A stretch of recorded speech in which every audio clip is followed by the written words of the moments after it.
Capítulo cuarto, Ética y Política.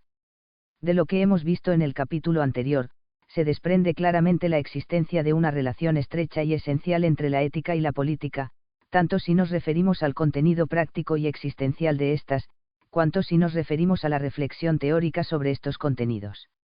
Efectivamente, la ética y la política nos aparecen como indisociables en el momento en que entendemos que la sociabilidad natural del ser humano implica que el bien del hombre, su virtud o perfección moral consiste en su plena ordenación y participación respecto del bien común, y que este bien, que no es otra cosa que la perfección de la misma sociedad, la calidad de la vida en común, encuentra su realización máxima posible en el bien común político, es decir, en la perfección posible de la sociedad que es tal según el género perfecto de sociedad. Si el vivir del individuo se humaniza mediante la conversión de este vivir en un participar de la vida social, la calidad humana de las acciones particulares que compongan ese vivir, dependerá de la calidad que tenga la configuración dada a la vida colectiva. Ética y política no son separables. Por esto, como advierte la Science, hay que evitar oponer absolutamente política a moral, como si al especular sobre la actividad colectiva del hombre, no se estuviera en pleno corazón de la moral. 1. Y lo mismo cabe decir en sentido inverso, al especular sobre la actividad personal del hombre, estamos de lleno en el campo de la política, pues decir algo de esa actividad con sentido moral, supone necesariamente estar ya considerando al hombre en el seno de la sociedad. Sin duda, la moral tomista es de carácter social. 2. Como ocurre igualmente con la ética aristotélica. Como ha recordado MacIntyre, en la tradición moral aristotélica y, en general, premoderna, las virtudes no encuentran su lugar en la vida del hombre tomado como individuo, sino tomado como ciudadano, como partícipe de la vida de la sociedad. Las cualidades morales del hombre solo son valuables por referencia a un proyecto común, es decir, solo son juzgables como buenas o malas, como excelencias o defectos, en cuanto que esas cualidades favorecen o dificultan la realización de un bien común. Es la aspiración a un bien común, a un bien superior al simple bien individual de cada uno, lo que hace posible y necesario el disponer de un modo de valorar moralmente las disposiciones y aptitudes prácticas de los hombres. 3. Por esto, la separación moderna de la ética respecto de la política, el intento de concebir una ética completamente autónoma, ha conducido al formalismo o al dogmatismo, a vaciar de contenido la moral, o a mantener para ella un contenido más o menos tradicional que, en verdad, ya no es justificable racionalmente, porque todo intento de justificarlo nos llevaría, inevitablemente, al bien común y a la polis. Ciertamente, en las exposiciones académicas de la filosofía moral, no es necesario, ni posible, explicitar todos los supuestos políticos que el contenido de esa disciplina comporta, pero esta lógica omisión es algo muy distinto de la pretensión de poder dar razón de la moralidad humana, manteniendo completamente a la espera la condición política del hombre. La perfección moral puede ser tratada de manera máximamente abstracta y genérica, pero este tratamiento no nos proveerá de una concepción de la moral que sea realmente previa e independiente de la condición social del hombre, sino, a lo sumo, de una concepción de la moral que corresponda a una concepción, igualmente abstracta y genérica, de la sociedad. A partir de este nivel de abstracción, todo grado de concreción del concepto de moral supondrá necesariamente un grado correlativo de especificación del concepto de sociedad. El juicio acerca de la determinación material del primero, del verdadero contenido práctico de ese concepto, siempre irá ligado al juicio acerca de la correcta determinación material del segundo. Siendo el hombre social por naturaleza, su condición social, su condición de miembro de una comunidad no puede quedar eliminada o suspendida cuando reflexionamos sobre la moralidad humana, a no ser que la moral que estemos analizando no tenga, en verdad, como sujeto al ser humano. Considerada en concreto, de manera existencial y verdaderamente práctica, la perfección moral no es una clase de perfección distinta y como añadida a otras perfecciones prácticas que el hombre pueda alcanzar, la perfección como padre, como madre, como profesional, como amigo, como ciudadano. Todas estas perfecciones son perfecciones morales. Si podemos hablar de la perfección moral en singular, y si este término expresa algo más que un concepto abstracto, es porque existe la posibilidad de una síntesis personal de todas esas perfecciones particulares, síntesis que constituye la realidad práctica de la perfección moral de la persona singular. Pero tengamos en cuenta que esta síntesis es, en última instancia, una síntesis política. Los diversos ámbitos en los que el hombre alcanza esas perfecciones morales particulares, están configurados en función del etos arquitectónico e integrador que es la polis, y están ordenados al bien común político. Solo si esto se cumple realmente, la excelencia práctica relativa al contenido peculiar de cada uno de esos ámbitos, comunidades o relaciones, puede ser reconocida como auténtica perfección moral, es decir, como auténtica virtud. Ser moralmente excelente en cada uno de esos ámbitos parciales, es estar realizando excelentemente la ordenación de cada uno de ellos al bien común máximo, lo cual significa estar siendo excelente como ciudadano.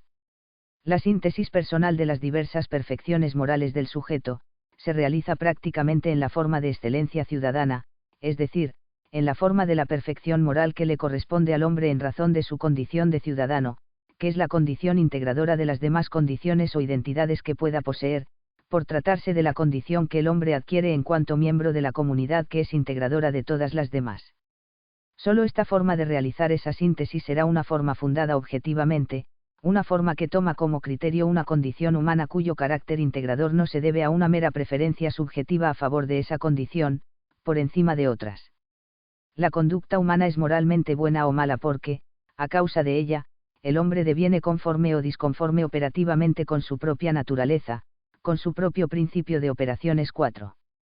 Conformarnos operativamente con nuestra naturaleza es realizar y disponernos excelentemente para realizar aquellas acciones que son las mejores y las más propias de nuestra misma potencia operativa. Siendo nuestra naturaleza lo que nos hace seres sociales, la conformidad operativa con ella, las acciones más propias y perfectas de nuestra naturaleza, las encontraremos en las mejores acciones que sean posibilitadas y contenidas por la mejor forma posible de vida social. La conducta moralmente buena es la que está compuesta por aquellas acciones que constituyen la más completa participación que nos sea posible en la mejor forma de vida plenamente humana, que es la vida política. La excelencia moral es la excelencia del hombre en esta clase de vida, es la realización personal de la actualización de la naturaleza humana fundada en la polis. Comprender acabadamente el vínculo esencial que existe entre ética y política, exige hacerse cargo del doble sentido en el que este vínculo se manifiesta. La política tiene carácter moral, y la moral tiene carácter político. Detenernos un momento en cada una de estas afirmaciones puede ayudarnos a captar con más detalle el modo como ética y política se implican mutuamente. A. La acción política es acción moral.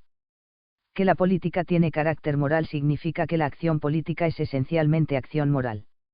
Ya hemos visto que la politicidad de la vida colectiva implica, entre otras cosas, que la forma concreta y real de esta vida es siempre decisión humana, y la acción que tiene por objeto dar forma al vivir común es la acción que llamamos política. No existe una sociedad, natural, en el sentido de generada espontánea y necesariamente, ni en el sentido de configurada según una forma dictada unívocamente por la misma tendencia natural a la sociedad. Por otra parte, recordemos que como señala Santo Tomás la virtud moral se denomina así, moral, porque el término latino mos significa cierta inclinación, natural o cuasi natural, hacia un modo de obrar determinado. 5. Aunque la virtud sea una cualidad adquirida, su adquisición implica en el sujeto una tendencia operativa que, en la medida en que la virtud es sólida y acendrada, opera en este al modo de la naturaleza, con una prontitud, determinación y necesidad similares a las de lo natural, y por esto hablamos de la virtud del hábito en general como de una segunda naturaleza. Esta es la razón de la distinción entre virtudes morales y virtudes intelectuales. Estas segundas capacitan al sujeto para un tipo de operaciones, pero no imprimen en él la inclinación a obrar de un modo determinado y, por esto, tales virtudes no garantizan, por sí solas, que su uso sea correcto moralmente. Si la virtud moral es tal por lo que acabamos de ver, la acción humana es acción moral porque mediante ella se genera en el propio sujeto un hábito moral, un hábito que implica la tendencia a obrar de un modo determinado y característico. La acción moral no es una clase materialmente definida de acciones, no es una acción que se caracteriza por versar sobre una materia o género de asuntos particular. La acción moral es la acción que resulta configuradora de la condición operativa del mismo sujeto que la lleva a cabo. Toda acción humana, verse sobre lo que verse, es acción moral en la medida en que es autoconfiguración operativa del propio agente, determinación o caracterización de la condición de agente del mismo sujeto de la acción. Puede decirse que toda acción humana es acción moral en la medida en que, más allá de la materia inmediata que pueda tener, la materia sobre la que versa en última instancia es el carácter, el modo operativo de ser del mismo sujeto que realiza la acción. Por consiguiente, la acción política, en cuanto acción que da forma concreta a la vida social, es acción moral, porque configurar las sociedades, obviamente, autoconfigurarnos nosotros mismos. Definir la polis es decidir nuestro modo de ser colectivo, dotarnos de una forma común de poner en práctica nuestra naturaleza. Y esta autoconfiguración colectiva es el primer paso y la condición de la ulterior autoconfiguración personal de cada uno de los ciudadanos de la polis. Podemos decir que la primera decisión sobre nuestro carácter o modo de ser personal, es la que nosotros mismos tomamos, o toman otros por nosotros, sobre el carácter de la polis. Como sea la polis, qué características tenga la vida colectiva, afectará claramente a las decisiones que cada uno pueda tomar sobre sí mismo, favoreciendo unas y dificultando otras, e induciendo, por tanto, la adquisición de un determinado carácter o modo de ser personal. Esto significa que la acción política es moral, no solo en cuanto a acción humana sin más, sino también y más propiamente en cuanto a acción, precisamente, política. Es decir, no se trata de que la acción política, además de tener un efecto en la materia sobre la que versa inmediatamente, en la polis, tenga también, por otro lado, un efecto en el mismo agente que la realiza, haciendo a este bueno o malo operativa o moralmente. Se trata de que, en primer lugar, la acción política, por su efecto configurador sobre la polis, y en este mismo efecto, está siendo ya configuradora del mismo sujeto de la acción, es decir, está siendo ya acción moral por la misma materia sobre la que versa inmediatamente. Definir la polis es definir una identidad colectiva, un modo práctico y común de ser hombre, y toda identidad comporta la propuesta de un tipo de plenitud como plenitud humana. La perfección humana o moral siempre consiste en la realización perfecta de la identidad práctica que el hombre posee, que es una determinación o caracterización práctica de la genérica identidad humana. Caracterizar esta identidad implica caracterizar aquello que se nos presente como plenitud humana, y esto a su vez, implica caracterizar las virtudes que son constitutivas de esta plenitud, y la jerarquía que ha de darse entre estas virtudes. La clase de polis que sea fruto de nuestras acciones políticas determinará la clase de virtudes a la que nos veamos instados en la vida política. La política no es mera técnica productiva poiesis porque la polis no es una estructura instrumental, formal y, por tanto, neutra éticamente. Si así fuera, el único contenido moral, el único criterio de autoconfiguración operativa que el hombre tendría a disposición, sería el que pudiera proceder de las comunidades e identidades prepolíticas en las que participase, que constituirían la única realidad moralmente relevante en la vida del hombre en la polis. Si esto fuera cierto, la acción política no sería acción moral o, a lo sumo, lo sería solo accidental e indirectamente, como cualquier operación técnica puede serlo. La excelencia en la actividad política no pasaría de ser una mera pericia o habilidad técnica, sin llegar a consistir en verdadera virtud, es decir, en esa clase de excelencia práctica que hace al hombre bueno propia y absolutamente. No sería posible, por tanto, hablar de virtudes políticas. La política no es técnica, porque ni es producción de una realidad completamente exterior a nosotros, ni es aplicación, a una materia puramente pasiva, de algo plenamente conocido con anterioridad, un modelo, un detallado diseño. La política es la búsqueda de una verdad práctica, de una praxis verdadera, siendo la vida política el tipo de praxis cuya verdad busca la política. La verdad que busca la política no es otra cosa que una verdadera polis, verdadera por su calidad, y verdadera por su practicabilidad. Se trata, en definitiva, de la mejor polis realmente posible. Esta es la verdad de la acción política. En todo momento, la acción que es realizadora, configuradora de esa polis es la acción política verdadera. Y, como la polis no es algo distinto y exterior a nosotros mismos, sino que es el modo colectivo más perfecto de ser prácticamente lo que somos, la verdad de la acción política es la verdad sobre nosotros mismos en la práctica, colectivamente tomados. Este tipo de verdad es la verdad de la acción moral. Las diversas ideologías que presentan lo político como un simple instrumento al servicio de una condición humana previamente dada, hacen al hombre inconsciente del alcance de las decisiones políticas, del efecto configurador que tienen sobre él las acciones políticas, propias o ajenas. Pensar que la política deja intacta nuestra identidad, o abandona completamente su determinación en manos de cada uno, equivale a no tener conciencia de las causas que intervienen en la conformación de nuestro modo de ser, a ser inconsciente de la politicidad de nuestra forma de vivir. No comprender el sentido y alcance de nuestras acciones políticas, implica, necesariamente, no poder reconocer las verdaderas razones que pueden justificarlas. La idea de que la configuración de la sociedad no es una actividad común, sino un proceso espontáneo y anónimo, además de conducirnos a una pérdida de libertad, pues, de hecho, nuestra configuración colectiva será obra de otros, nos dificulta reconocer la relevancia que poseen ciertas cualidades morales, virtudes políticas de cara a la creación y mantenimiento de una vida social digna y humana. Solo un proyecto común justifica la adquisición de los hábitos personales en los que descansa el éxito de dicho proyecto.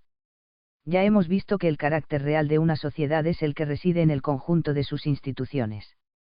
Por esto, la acción política, la acción que es configuradora de nuestro vivir colectivo, es esencialmente acción institucionalizadora, creación, conservación y reforma de instituciones. Articular la sociedad en un conjunto determinado de instituciones es el modo de caracterizar la vida social, pues las actividades y valores que puedan estar presentes ordinariamente en esta forma de vida, es decir, que puedan ser practicados con facilidad, serán aquellos que cuenten con suficiente apoyatura institucional. La acción política, que es acción institucionalizadora, necesita también ser acción institucionalizada. La actividad política, en su sentido más estricto la actividad que versa directa y expresamente sobre la configuración de la polis, ha de estar apropiadamente institucionalizada para formar parte, de manera real y efectiva, de la vida de los hombres en la polis. Las llamadas instituciones políticas proporcionan a la actividad política la facilidad y la regularidad que son necesarias para que esta actividad se desarrolle estable y habitualmente en el seno de la polis, es decir, para que las decisiones y acciones políticas se cuenten entre las decisiones y acciones que integran y caracterizan la vida común en la polis. Las instituciones políticas hacen posible que la vida en la polis sea también vida auténtica y plenamente política. Por lo tanto, la posibilidad de que un pueblo adquiera cultura y virtudes auténticamente políticas, dependerá de las instituciones políticas que posea, de la calidad y vigor de éstas, y de la participación que sea posible en tales instituciones. Si cabe decir esto respecto de las virtudes políticas, cabe decir lo mismo respecto de las virtudes en general. Las cualidades morales que resultan comúnmente adquiribles en una sociedad, dependen del conjunto de instituciones en el que ésta se articula.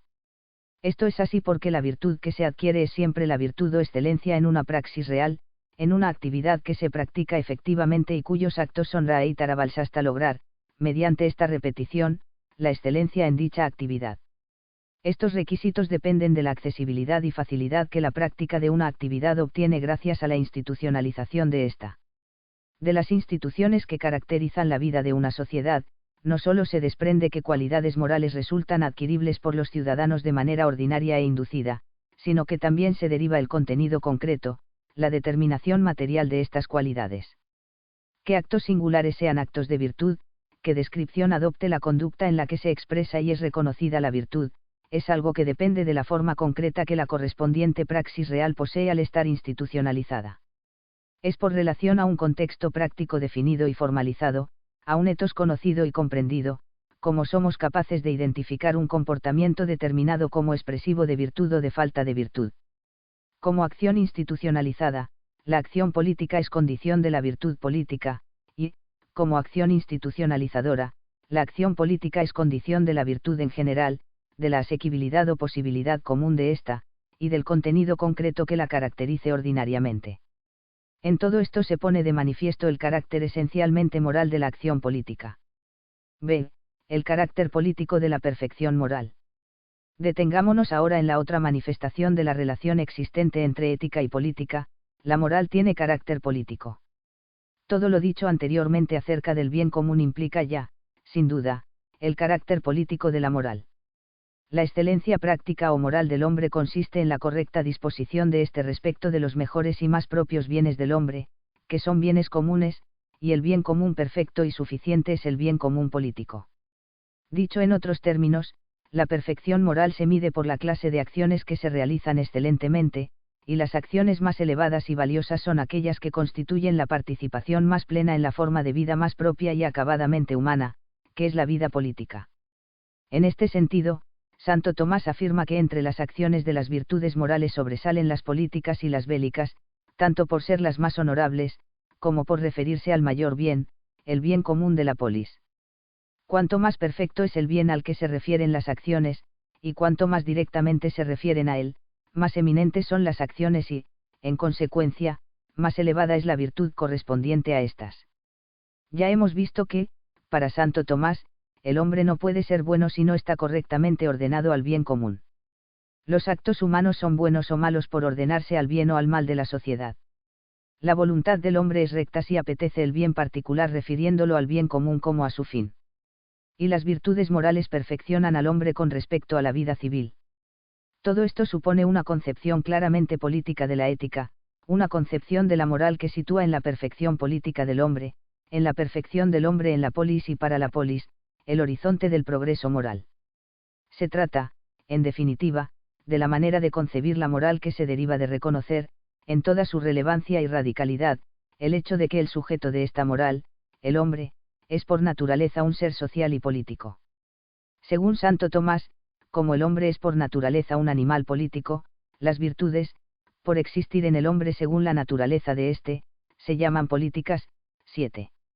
En la misma medida en que son naturales, las virtudes humanas son virtudes políticas.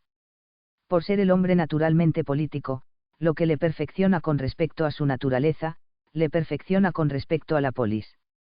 En esta concepción política de la ética, Santo Tomás se muestra fiel continuador de la tradición aristotélica. Para Aristóteles, la reflexión ética, es decir, la investigación sobre la felicidad humana sobre aquel bien o fin por el cual se busca todo lo demás es una disciplina política. El bien del hombre es el fin de la política y, por esto, la política es la ciencia máximamente directiva del obrar humano. 8. La ética se desarrolla en el contexto de la política porque aquello de lo que habla la ética, el carácter o etos personal del hombre bueno y feliz, es algo que solo se da en la polis y conforme a la polis.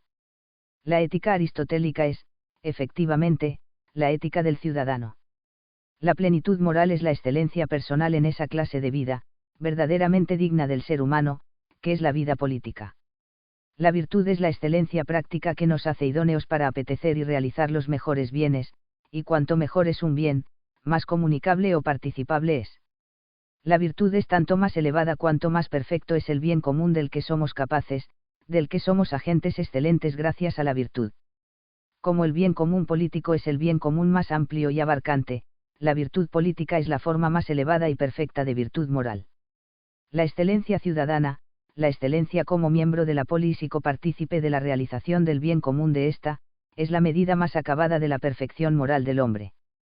Cuanto mayor y más explícito o inmediato es el carácter político de lo moral de la acción, de la virtud, de la norma, más perfecto es lo moral mismo.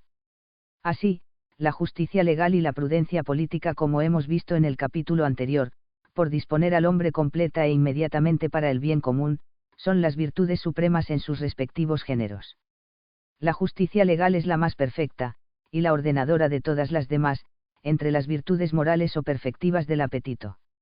Y la prudencia política o gubernativa es la especie más perfecta de prudencia, es decir, del hábito que perfecciona el ejercicio de la razón en su uso práctico o directivo de la acción humana. En todas sus formas y especies, la virtud moral y la prudencia se necesitan mutuamente. La prudencia es condición de la auténtica virtud moral, y la virtud moral es condición de la verdadera prudencia. Por esto, Santo Tomás dice que, la prudencia política es a la justicia legal lo que la prudencia simplemente dicha, a la virtud moral. 9. Las dos formas supremas de prudencia y de virtud moral se encuentran emparejadas, según esa dinámica de mutua dependencia y actualización, como ocurre con la prudencia y la virtud moral en general. Por tanto, la virtud moral más perfecta, la justicia legal, solo puede darse si se da también la prudencia política, y viceversa. Una y otra solo pueden darse si se dan en el mismo sujeto.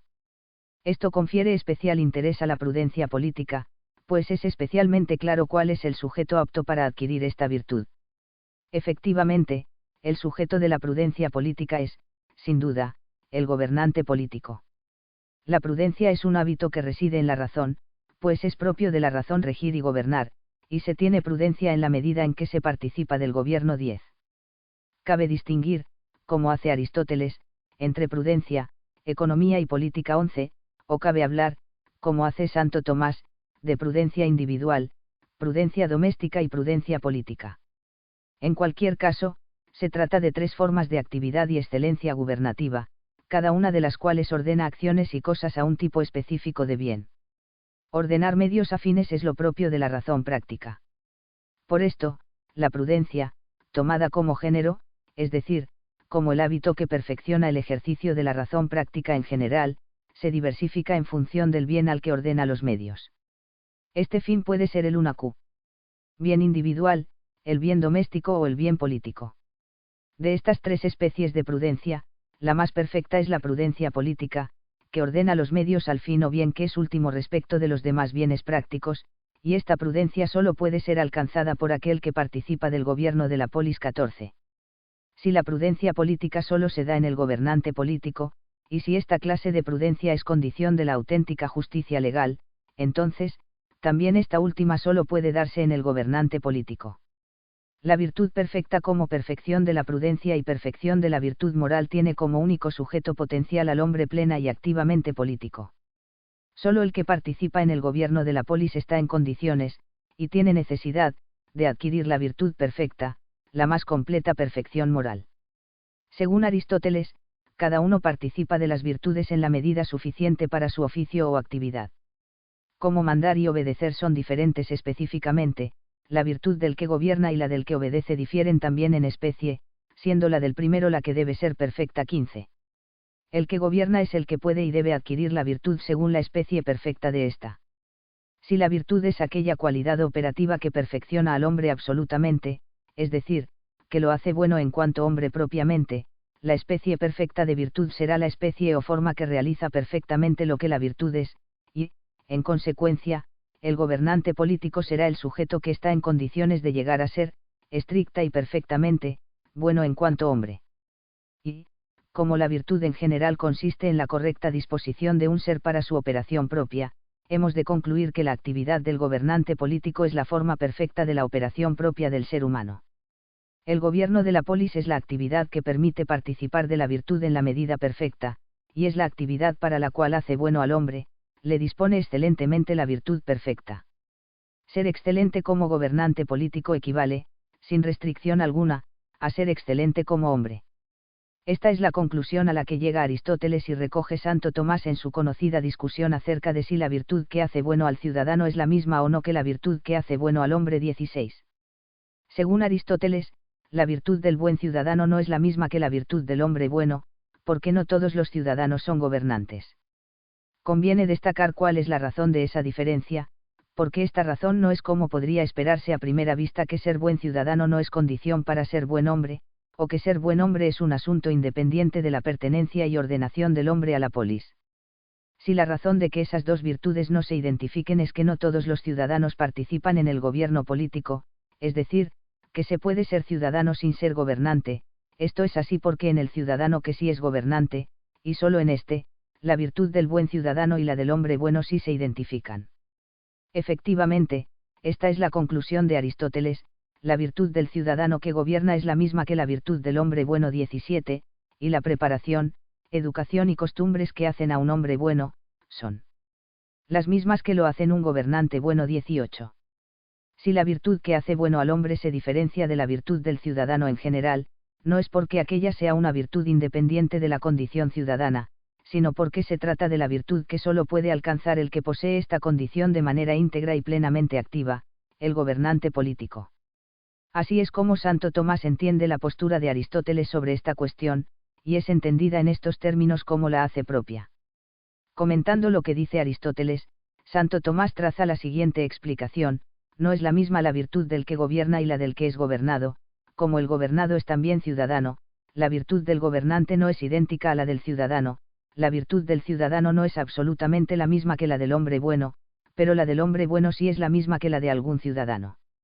Este ciudadano es claramente el gobernante, pues Santo Tomás concluye que el buen ciudadano, en cuanto que participa del gobierno, tiene la misma virtud que el hombre bueno, pero, en cuanto que es gobernado, su virtud no es la misma que la virtud del que gobierna y del hombre bueno. Con total nitidez, afirma poco después que la virtud del ciudadano y la del hombre bueno es la misma en el gobernante, pero no es la misma en el ciudadano que no puede gobernar 19. Que Santo Tomás, además de entender que esta es la postura de Aristóteles, está de acuerdo con ella, se pone especialmente de manifiesto en otro lugar, en el que sostiene lo siguiente: es imposible que el bien común se realice si los ciudadanos no son virtuosos, al menos precisa a continuación, los que gobiernan, pues a los demás les basta ser obedientes. Y, a esto, añade, por eso dice el filósofo, una misma es la virtud del gobernante y la del hombre bueno, mas no la del ciudadano y la del hombre bueno. 20. Sí, aquí, virtud y obediencia se diferencian, es por el carácter activo de la primera y el carácter pasivo de la segunda, en lo que ambas tienen de ordenación al bien común. Obedecer es ser ordenado al bien común por la ley, ley que, si es buena, si ordena verdaderamente al bien común, procede de la virtud del gobernante, es el fruto de la ordenación al bien común de quien se ordena a éste activamente, y activamente significa por la calidad de su mismo carácter o modo de obrar. La virtud es la excelencia en el gobernar, la obediencia es la excelencia en el ser gobernado. La virtud hace al hombre bueno en cuanto hombre, y lo hace bueno por ordenarlo al bien común. Como el modo más perfecto de ordenarse al bien común, de participar en él, es hacerlo activamente, gobernando, la excelencia en el gobierno es la virtud en su sentido pleno y eminente, es la cualidad humana que merece por antonomasia el título de virtud. Por tanto, la operación propia del hombre, aquella para la que la virtud hace bueno al hombre al hacer a este bueno en cuanto hombre, es la operación que tiene en el gobierno político su materialización más elevada y perfecta.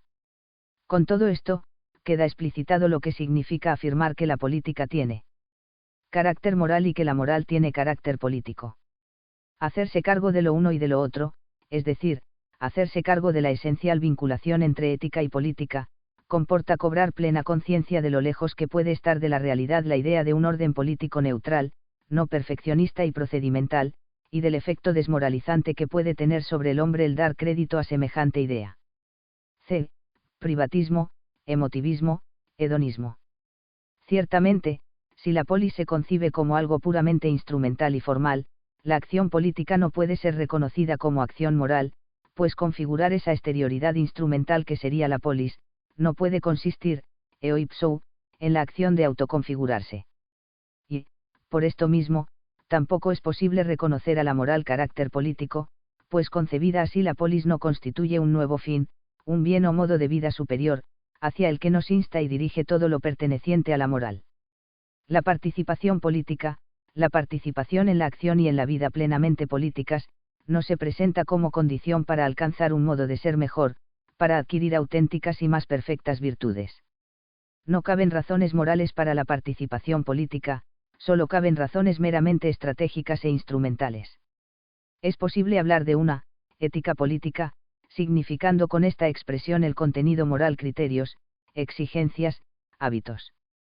Relativo a las acciones más específica y netamente políticas, y concerniente, por tanto, al sujeto que es agente político, en cuanto agente político. Esta ética versa sobre la excelencia práctica que le es posible y le corresponde alcanzar al hombre que practica la actividad política, tomado precisamente como realizador de esta actividad. En este mismo sentido, cabe hablar de una ética familiar, empresarial, médica, docente, etc. Aunque distintas por la materia sobre la que versan, por la actividad y etos que tienen como contexto, todas ellas son éticas porque todas ellas tratan sobre la clase de excelencia moral que es propia del hombre en tanto que agente de una determinada praxis. Pero que exista una ética política, distinta de otras éticas específicas, no obsta para poder afirmar que la ética es política, que toda ética tiene, en el fondo, carácter político. En el seno de la polis, toda praxis, etos o ámbito de acción se ordena al bien común político, y, en consecuencia, la excelencia moral de quien actúa en cualquiera de ellos constituye la correcta disposición de éste para el bien de la polis, en la misma medida en que constituye la correcta disposición del mismo para el bien peculiar de la praxis o contexto en que participa activamente. Ser excelente en esos ámbitos es estar haciendo de ellos una efectiva contribución al bien de la polis. Esto implica, a su vez, que la ética política, entendida en ese sentido, resulta ser la ética superior entre las éticas específicas o adjetivadas. El contenido de esta ética, la excelencia práctica o moral a la que se refiere, es la que corresponde al hombre en tanto que agente de la praxis inmediatamente constitutiva del etos arquitectónico, es decir, de la acción máximamente responsable del bien común político. La ética política es la ética particular en la que se cumple máximamente el carácter político de la ética. Que la ética en general y cada una de las éticas particulares tiene carácter político implica que el descubrimiento acabado de las exigencias morales de cualquier actividad o contexto práctico requiere, en última instancia, que estos sean afrontados con conciencia ciudadana por parte del sujeto que participa en ellos. Es desde su condición de ciudadano como el hombre puede comprender los diversos aspectos de su vida en la polis, actividades, funciones, vínculos y comunidades como diferentes aportaciones a la mejora de la polis, y como formas de participar mediatamente en la configuración de ésta. Y es esta comprensión la que puede proporcionar un conocimiento completo y una justificación cabal de las exigencias morales que presentan esos diversos aspectos. Reconocer y cumplir estas exigencias éticas, ser fiel al ethos propio, significa preservar la aportación que éste representa para la polis, cuya pérdida comportaría un deterioro de la calidad humana de la polis. Si la calidad de la polis depende de la excelencia moral de los ciudadanos en cada uno de los ámbitos concretos en los que se desarrolla la vida de estos en la polis, es lógico que ésta fomente dicha excelencia moral. La virtud de los ciudadanos relativa a esos ámbitos concretos, constituye la participación de estos de los ciudadanos en cuanto miembros de dichos ámbitos en la virtud propia y netamente política, es decir, en el contenido específico de la ética política, ya que disponerse para el bien particular de esos ámbitos es disponerse mediatamente para el bien de la polis. Como toda comunidad, la polis busca generar en sus miembros la clase de virtud que ella misma necesita de parte de estos, y en la medida en que la necesita. La virtud que una comunidad persigue como fin, es la misma que necesita como medio. La polis fomenta en sus ciudadanos la virtud relativa a los ámbitos concretos en los que la polis se articula, en tanto en cuanto esa virtud es una participación de la virtud que la polis necesita específicamente, la virtud política.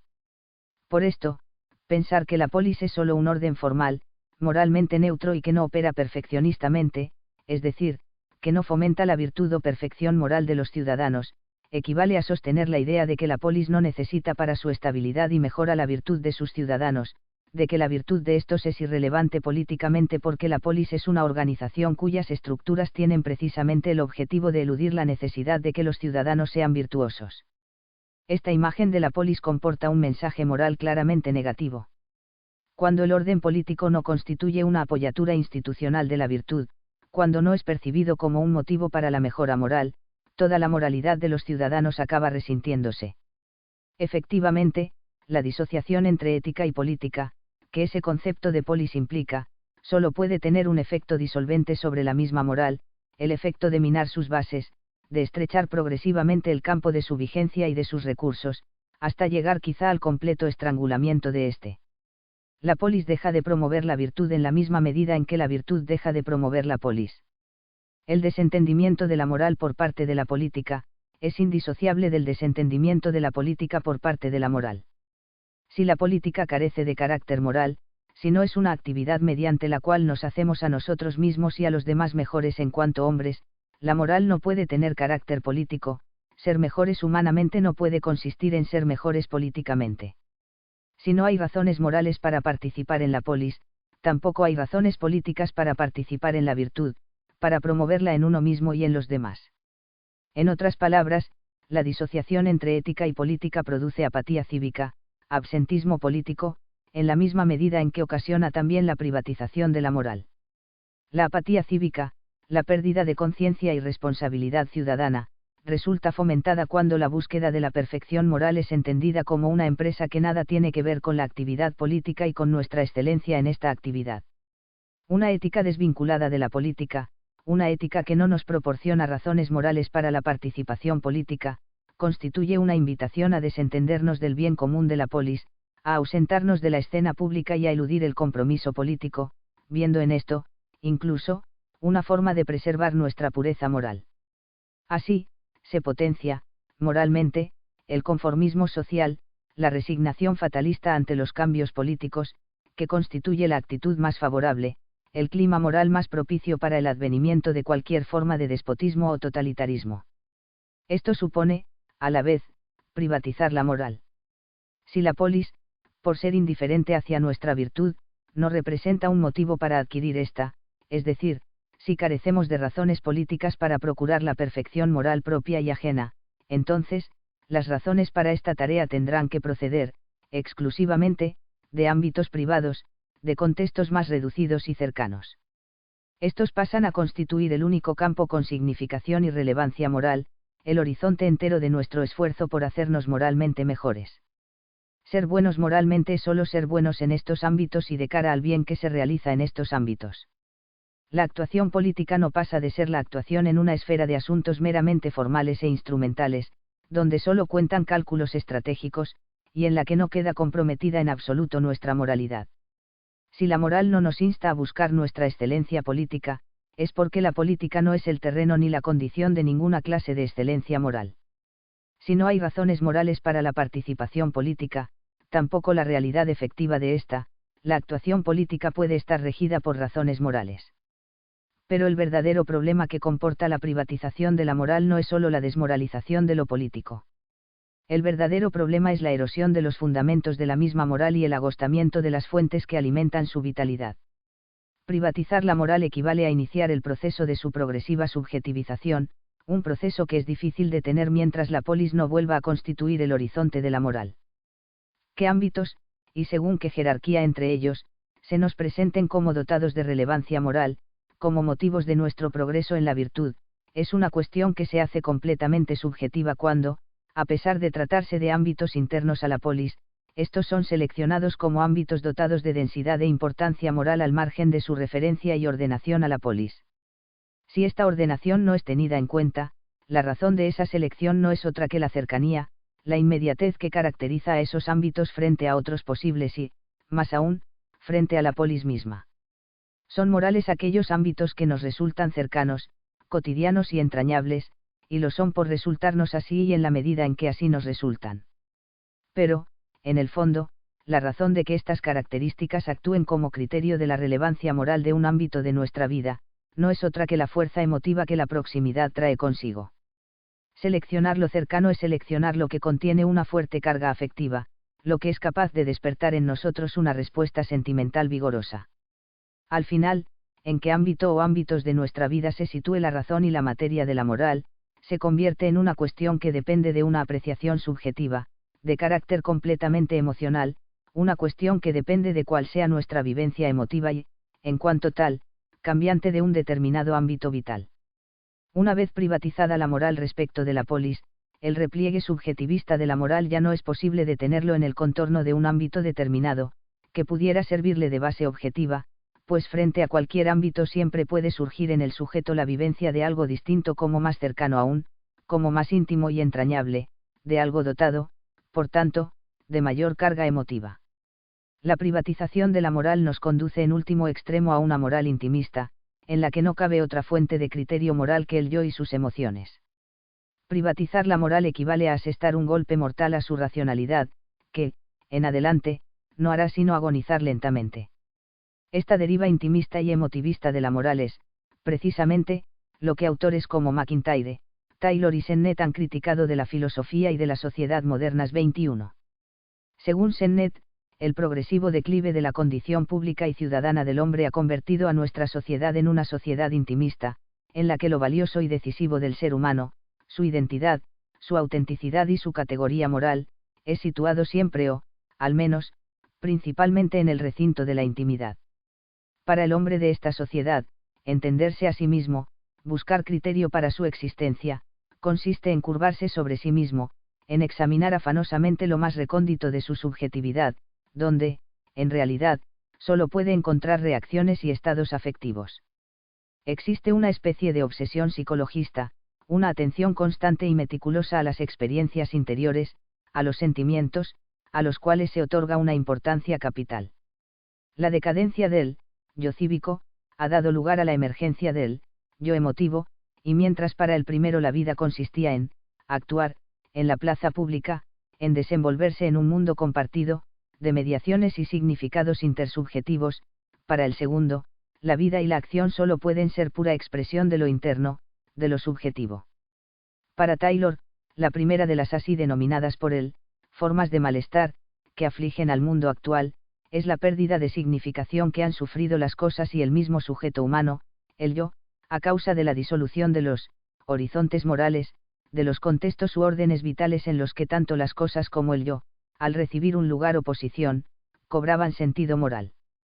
El hombre moderno, al pensar en sí como sujeto moral, se piensa como un yo replegado sobre sí mismo, abstraído y emancipado de todo contexto, comunidad o institución, como un yo descargado de cualquier vínculo o pertenencia a un mundo concreto e histórico. Pero, entendiéndose de esta manera, el hombre se queda sin otro bagaje moral que sus propios estados emotivos. Para el mundo moderno señala, por su parte, MacIntyre, la experiencia y actuación moral del hombre radica en la capacidad del yo de evadirse de todo situacionamiento, de toda identidad y comunidad concretas, y adquirir un punto de vista abstracto y universal, desde el que juzgar, digamos, olímpicamente. Esto significa pensar que el hombre se hace sujeto moral al emanciparse de aquello que, precisamente, antes constituía las condiciones y la sustancia de lo moral. Pero, en realidad, esta emancipación hace del hombre un puro individuo, abstracto y anónimo, cuyo juicio es puramente emotivista, ya que, suspendiendo toda referencia y todo vínculo comunitarios, el hombre se queda sin criterios verdaderamente racionales para su acción. Efectivamente, si la realidad misma, tal y como se nos presenta, con su ordenación y sus contornos, no reúne ya las condiciones para estar dotada de significación moral, es decir, para que nuestro estar en ella constituya, por sí mismo, un compromiso con la mejora de esa realidad y, por tanto, una guía para la mejora de nosotros mismos, solo tiene sentido actuar en función de nuestros estados emotivos, en función de las alteraciones afectivas que nuestras acciones provoquen en el fondo de nuestra intimidad. Cuando nuestro yo se hace emotivo, es decir, cuando lo que somos y aquel que somos no se basa en nuestros vínculos objetivos, en nuestras relaciones con esa realidad, sino en nuestro experimentarnos emotivamente, en nuestra autoconciencia afectiva, entonces, el valor moral de las cosas no depende de su realidad en sí, y de la racionalidad de aquello que podamos inferir de ella, sino que depende de la fuerza emotiva que posean, de la capacidad que tengan para producir en nosotros una intensa vivencia sentimental. El valor moral de algo lo reconocemos en lo que este algo tiene de confirmación de lo que somos. Pero para el yo emotivo, la confirmación de sí mismo no puede residir en la realidad en sí de una acción, en la adecuación objetiva de una conducta con su efectivo estar en la realidad, sino que solo puede encontrarse en la fuerza de su misma situación afectiva, en la intensidad de su percibirse a sí mismo emotivamente. La moral se convierte en la búsqueda de un sentirse a sí mismo, y de un sentirse uno mismo, intenso y satisfactorio. Además de este proceso de subjetivización emotivista, que acaba minando la fundamentación de la moral, la privatización de ésta trae consigo el empequeñecimiento de sus competencias y de sus motivos, lo cual viene a debilitar la misma fuerza imperativa de la moral y a rebajar, en consecuencia, el nivel de su efectiva vigencia. Privatizar la moral implica estrechar el campo de acción de ésta, reducir el ámbito de las cuestiones verdaderamente morales. Se hace así compatible el poseer una fuerte conciencia moral en lo concerniente a ese ámbito o ámbitos delimitados, con el actuar de manera despreocupada, o estrechamente calculadora, en lo relativo a otros ámbitos, que se amplían en la misma medida en que el campo de lo moral se encoge. Pero, además, esta compatibilidad que, en principio, es posible, en la práctica no es fácilmente mantinable en sus términos iniciales. Circunscrita a lo privado, la conciencia moral se encuentra especialmente expuesta a ir perdiendo vigor y a ir recortando el alcance de sus exigencias. Si la moralidad en lo privado se busca solo por lo privado mismo, por su buena marcha y protección, al margen de lo que esto tiene de contribución al bien de la polis, de participación mediata en la gestión del bien común político, la misma moralidad privada pierde trascendencia. Cuando la moral concierne solo a lo privado, solo tenemos razones privadas no políticas para actuar moralmente, pero decir esto equivale a decir que tenemos menos razones, y razones menores, para actuar moralmente. Si la virtud en lo privado ya no es posible buscarla como una forma de participar en la virtud política, la búsqueda y adquisición de la virtud se convierte en una empresa menos necesaria y valiosa. Cuanto más privado y restringido es el ámbito de la moral, menos fuerza tiene ésta para interpelarnos, pues menor es la relevancia de nuestra moralidad en ese ámbito. Pensemos que la búsqueda de lo común es la causa y el criterio de la búsqueda de una medida apropiada para lo individual, deseos, afectos, necesidades. La renuncia o moderación en lo individual viene justificada y motivada por su necesidad para hacer posible lo común. Según nos desentendemos del bien común político, es decir, según la moral nos descompromete políticamente y nos afinca en lo privado, más recortes a lo individual pueden resultar difíciles de justificar, menos estricta puede ser la medida que parezca apropiada para lo individual. Si la moral no se basa en exigencias políticas, si lo privado agota la realidad común que es razón de nuestro esfuerzo por poner medida a lo individual, es probable que, a la vista de lo único que está en juego, la necesidad de este esfuerzo quede cuestionada a medida que dicho esfuerzo se vuelva más arduo.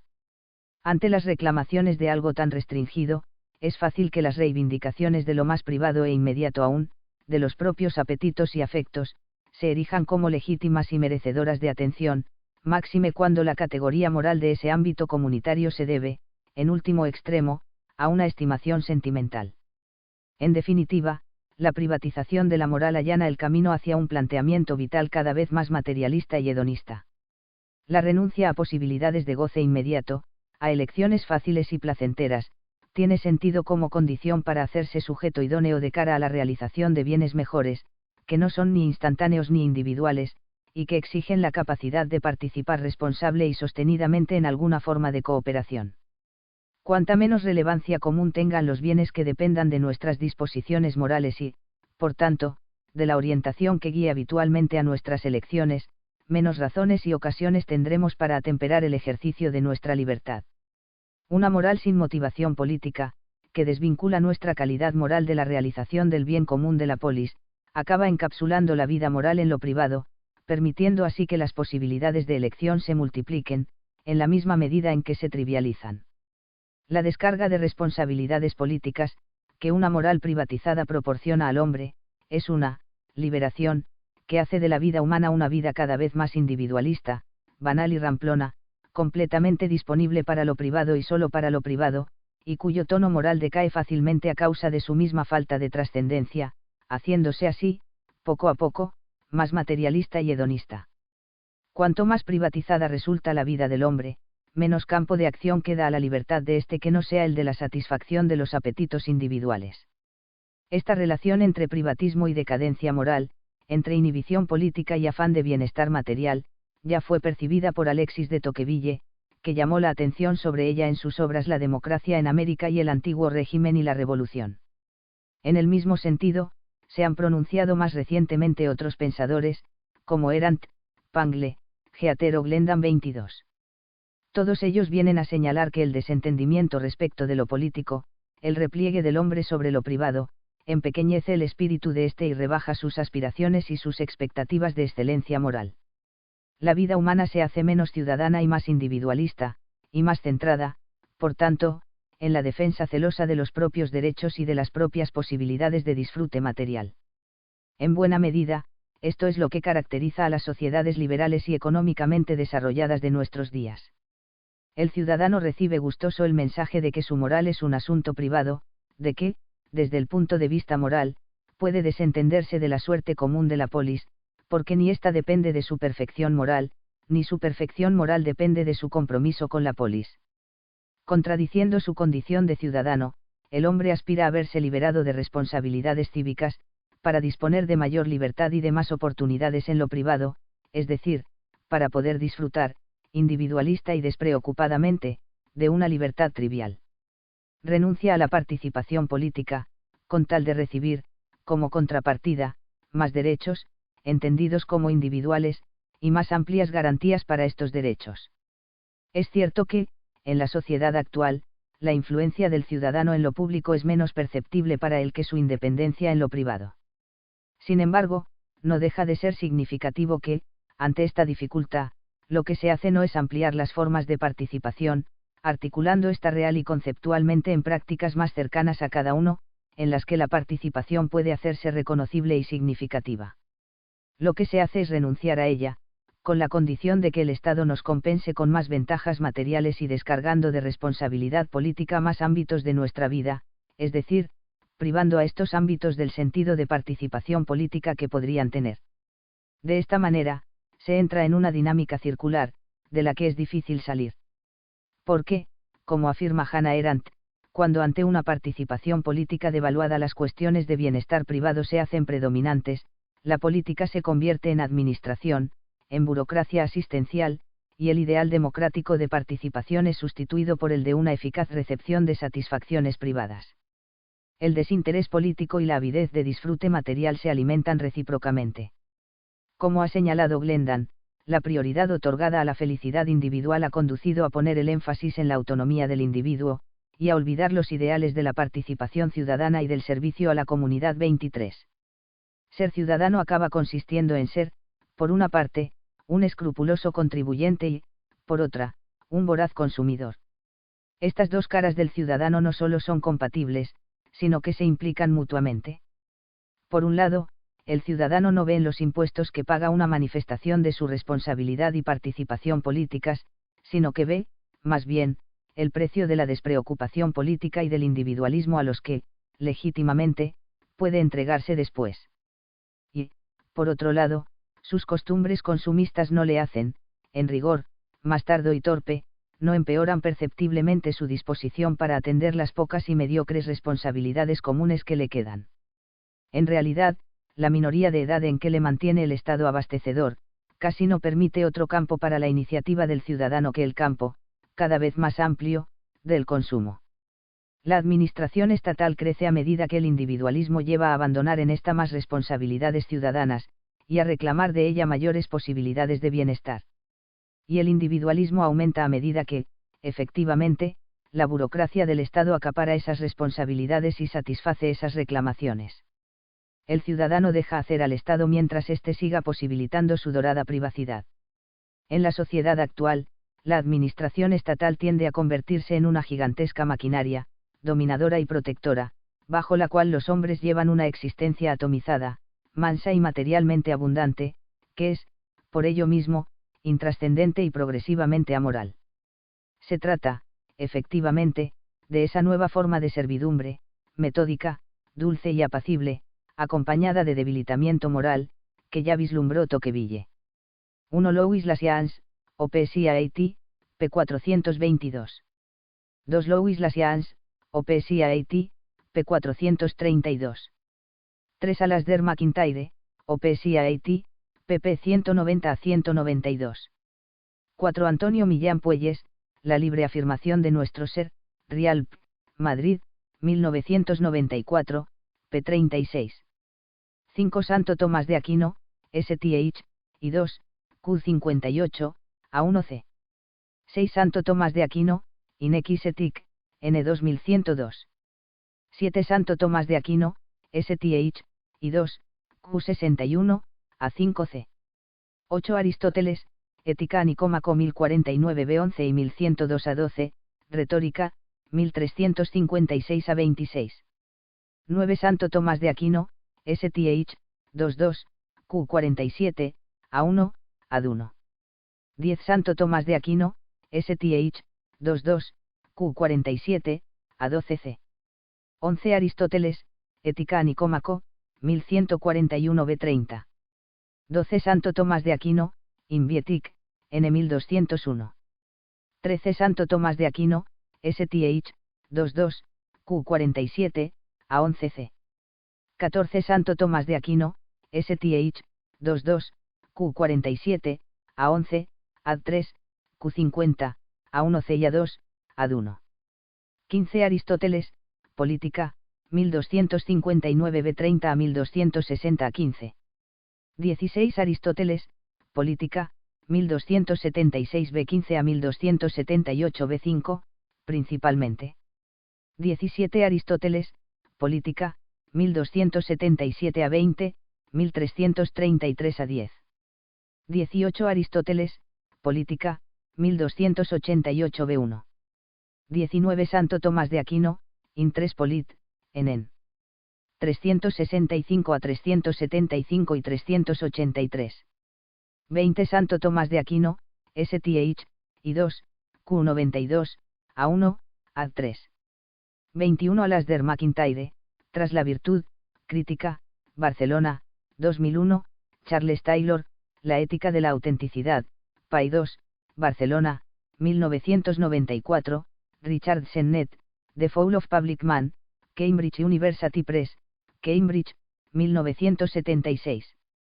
22 Hannah Arendt, La condición humana, Paidós, Barcelona, 1993, Thomas L. Pangle, The Innovating of Democracy, de Johns Hopkins University Press, Baltimore, 1992, Merian Glendon, Rightstock.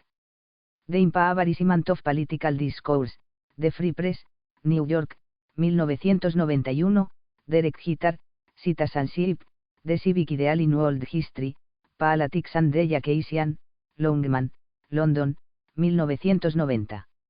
23 Merian Glendon, Democracia y Sociedad Civil, en Humanitas, 47, 2007, p. 440.